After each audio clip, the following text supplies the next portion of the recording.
Already మీ కూటమిలో ఉన్న జనసేన అధినేత ఆంధ్రప్రదేశ్ డిప్యూటీ సీఎం పవన్ కళ్యాణ్ ఈ ధర్మ పరిరక్షణ పేరుతో ఆయన కార్యక్రమాలు తీసుకుంటున్నారు. తమిళనాడు అన్ని చోట్ల ఆయన వెళ్తున్నారు. మీరు కూడా గతంలో ఈ తరహా కార్యక్రమాల సరళిని మీరు కొనసాగించారు. దానిపై ఏమంటారు? ఆయన ధర్మ పరిరక్షణలో భాగం మీరు కూడా భాగమవుతున్నారా?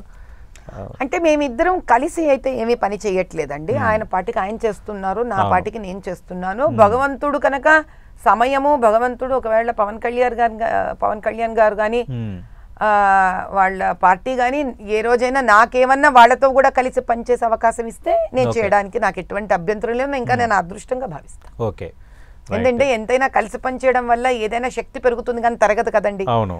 ఎక్కడ మంచి కార్యక్రమం జరిగినా ఆ మంచి కార్యక్రమానికి నాదంటూ ఒక చిన్న భాగస్వామ్యాన్ని నేను ఎప్పుడూ ఇవ్వడానికి రెడీగా ఉంటాను.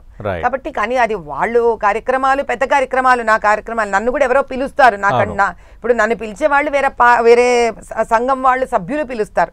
పవన్ కళ్యాణ్ గారు అనుకోండి, ఆయన తన పార్టీ తరపున చేసుకుంటూ వెళతారు. కాబట్టి నేను ఆయనని ఇన్వైట్ చేసే అంత కెపాసిటీ నాకు లేదు, ఓపెన్ గా చెప్తున్నాను.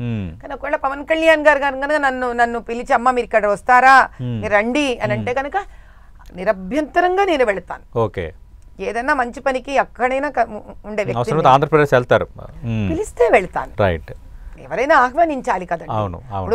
ఇప్పుడు మా దగ్గర తక్కువ సమస్యలు ఉన్నాయా? అలా మనం అలా వెళ్ళిపోయాం అనుకోండి బాగుండదు. ఇప్పుడు వాళ్ళు చేసే కార్యక్రమాలు వాళ్ళు చేసుకుంటున్నారు. నేను అలా వెంటనే వెళ్ళి ఎక్కడ బడ్జ్ అయ్యే వ్యక్తిని కాదు. నేను నా వ్యక్తిత్వమే అది కాదు.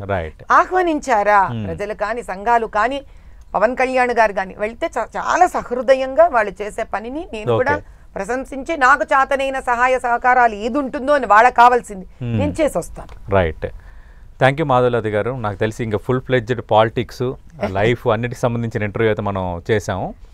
అలాగే మీ కోరిక అసెంబ్లీలో మైక పట్టుకొని అధ్యక్ష అన్న మీ కోరిక నెరవేరాలని మనస్ఫూర్తిగా కోరుకుంటున్నాను. చాలా సంతోషం. అది ఎప్పుడైనా అంటే అది ప్రజలు దైవము వాళ్ళు నిర్ణయించాలి. రైట్.